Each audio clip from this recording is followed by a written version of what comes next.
Hello बच्चों, आज हम पढ़ेंगे भाषा व भाषा के रूप। तो सबसे पहले हम देखेंगे कि ये जो भाषा शब्द है ये आया कहाँ से है।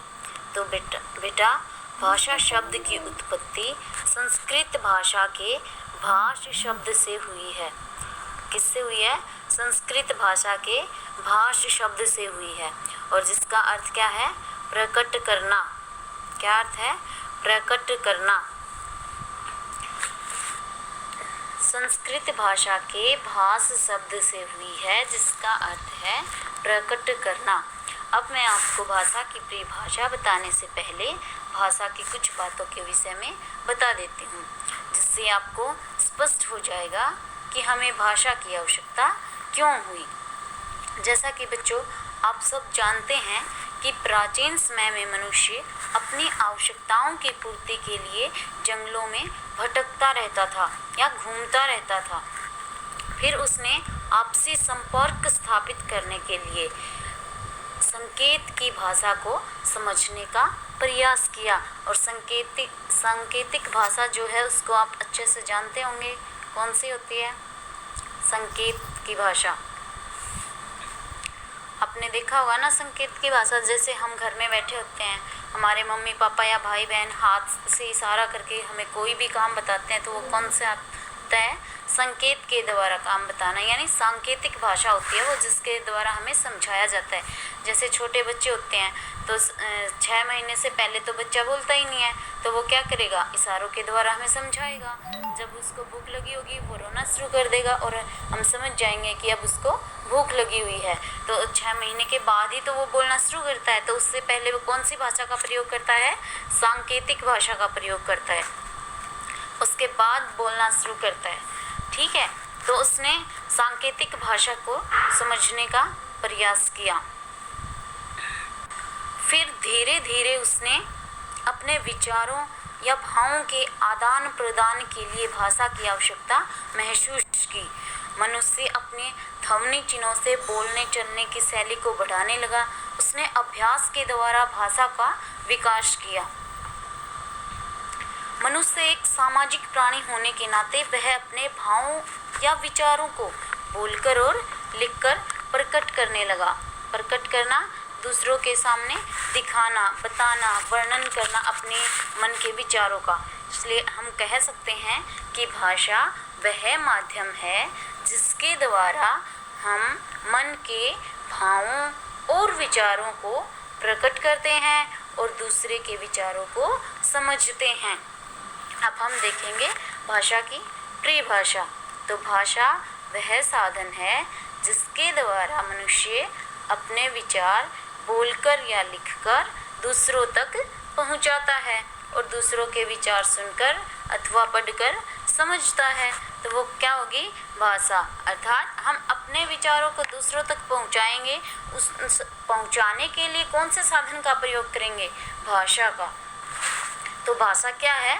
एक साधन है। और कैसा साधन है? कि जो अपने विचारों को तो दूसरों तक पहुंचाएगा और दूसरों के विचार हम तक ले आएगा। देखो इसमें जैसा कि चित्र में दिखाया गया है, दूरदर्शन के माध्यम से ये लेडीज जो है वो हमें समाचार सुना रही है। तो ये कौन सी भाषा का उदाहरण है? वैसे मौखिक भाषा का। ये जो अपने विचार है उनको हम तक पहुंचा रही है। कैसे? बोलकर। तो बोलकर कौन सी भाषा प्रकट होती है? मौखिक भाषा। दूसरी साइड देखो, एक अध्यापिका है, वो ब्लैक बोर्ड पर बच्चों को समझा रही है, और वो भी तो बोलकर ही बता रही है ना। तो वो कौन सा माध्यम हुआ? मौखिक भाषा का माध्यम हुआ। दूसरी साइड देखो बच्चों, ये मोहन लगा लो इसका नाम। ये मोहन जो है वो पत्र लिख रहा है, पत्र के द्वारा अपनी बातों को दूसरों तक पहुंचा रहा है। और ये दूसरी साइड एक छोटा बच्चा है जो ईमेल देखकर दूसरों के विचार ग्रहण कर रहा है। अब हम देखेंगे भाषा के उदाहरण। तो भारत में कौन सी भाषा बोली जाती है? हिंदी। हिंदी विश्व की और भाषा, जैसे विश्व में और भाषाएं बोली जाती हैं ऐसे भी हिंदी बोली जाती है। तो विश्व में इसका कौन सा स्थान है? दूसरा। चीन की चीनी, जर्मनी, ये सब क्या है? भाषा के उदाहरण हैं। इनके माध्यम से व्यक्ति अपने विचारों को दूसरों तक पहुंचाता है और दूसरों के विचार खुद समझता है। अब आगे हम देखेंगे भाषा के रूप। क्या देखेंगे? भाषा के रूप। तो भाषा के कितने रूप हैं? 2, मौखिक और लिखित। सबसे पहले हम देखेंगे मौखिक भाषा। सबसे पहले क्या देखेंगे? मौखिक भाषा। मौखिक का मतलब मुख के द्वारा बोलकर और कानों से सुनकर जिस भाषा को समझा जाता है वो कौन सी भाषा होती है? मौखिक भाषा। जैसे देखो, 2 व्यक्ति खड़े हैं, ये दोनों आपस में बातचीत कर रहे हैं। एक व्यक्ति बोल रहा है, बोलकर अपनी बातों को बता रहा है, और दूसरा व्यक्ति सुनकर उसकी बातों को समझ रहा है। ऐसा ही फिर दूसरे में देखो, ये जो नेताजी है ये भाषण दे रहा है। ये भाषण देकर अपने विचारों को जनता में फैला रहा है या जनता को समझा रहा है। तीसरे, ये नानी, बूढ़ी नानी है, ये बच्चों को कहानी सुना रही है। ये कहानी सुनाकर बच्चों को संदेश दे रही है। तो सबसे भाषा का सबसे पहला रूप कौन सा हुआ? मौखिक भाषा। भाषा का वह रूप जिसमें हम मुंह से बोलते हैं और कानों से सुनते हैं, वो कौन सा होता है? मौखिक भाषा। अब आगे हम देखेंगे भाषा का दूसरा रूप, और दूसरा रूप कौन सा होता है? लिखित भाषा।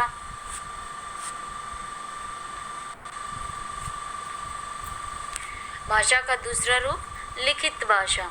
और लिखित भाषा कौन सी होती है? लिखित भाषा यानी जब हम अपने विचारों को लिखकर दूसरों के सामने प्रकट करते हैं और दूसरों के विचारों को पढ़कर समझते हैं, तो वो कौन सी भाषा होती है? लिखित भाषा। यानी लिखकर विचारों को प्रकट करना और पढ़कर समझना कौन सी भाषा होगी? लिखित भाषा। सबसे पहले उदाहरण में हम देखेंगे कि बच्चा जो है पत्र लिखकर अपने विचारों को दूसरों तक पहुंचा रहा है, और दूसरा इसके विचारों को कैसे समझेगा? पढ़कर या सुनकर? पत्र को पढ़ेगा ना, तो पढ़कर ही वो अपने इसके विचारों को समझेगा या अपनी भाषा को ग्रहण करेगा। दूसरा देखो, समाचार पढ़ रहा है ये, यानी समाचार पत्र के माध्यम से संदेश पढ़ रहा है, तो ये कौन सी भाषा हुई? लिखित भाषा। पढ़ना किस भाषा में आता है? लिखित भाषा में। और तीसरा, बच्चा पुस्तक पढ़ रहा है, तो पुस्तक पढ़कर वो अपनी विचारों को समझ रहा है, तो पढ़कर समझना किस में आएगा? लिखित भाषा में। पढ़कर समझना और लिखकर अपनी बातों को प्रकट करना किस में आएगा? लिखित भाषा में। और बोलकर बताना या सुनकर ग्रहण करना वो किस में आएगा? मौखिक भाषा में। तो अब हम आगे देखेंगे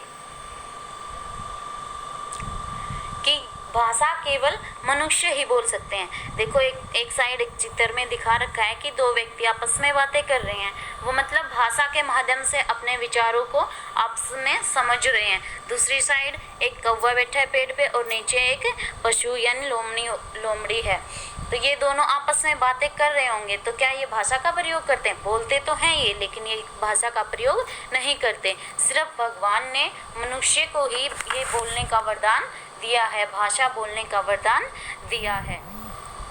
देखो, इस प्रकार हमने भाषा के 2 रूपों के बारे में जाना। पहला है मौखिक भाषा और दूसरा है लिखित भाषा। मौखिक भाषा वह भाषा जिसके द्वारा हम बोलकर अपने विचार दूसरों को समझाते हैं तथा सुनकर दूसरों के विचार समझते हैं। ऐसे ही है लिखित भाषा। लिखित भाषा के माध्यम से हम अपने विचारों का आदान प्रदान लिखकर करते हैं, यानी अपनी बात तो लिखकर प्रकट करेंगे दूसरों के सामने और दूसरों की बात पढ़कर समझते हैं। और सबसे पहले भाषा क्या है? एक साधन है और भाष धातु से लिया गया है। भाष धातु किससे बनी है? संस्कृत भाषा की भाष धातु से, जिसका अर्थ है प्रकट करना। तो अब हमने भाषा और भाषा के भेदों के बारे में अच्छे से पढ़ लिया। अब आगे करेंगे इसकी एक्सरसाइज। धन्यवाद।